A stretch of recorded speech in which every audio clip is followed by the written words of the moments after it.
流星啊！哇，咁多？唔係喎，係數據漫遊收費選擇啊！點揀啊？係咯，點揀啊？喺外地都想輕鬆上網，喺市面上有多種收費選擇。如果你經常公幹或者外遊，考慮月費數據漫遊套餐，或者係數據漫遊通行證啦，按月、日或者用量計算都得。經常北上或者去澳門，睇下你嘅計劃有冇包埋多地共享數據、數據漫遊用量或者一卡兩號呢類服務先。間唔中去旅行，可以揀營辦商提供嘅外遊儲值卡。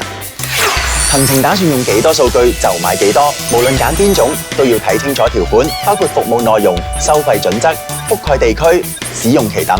到咗外地先開啟漫遊，同埋留意數據用量超過上限後會唔會被降速或者需要增值，咁就放心晒啦。有疑問打俾你嘅營辦商啦。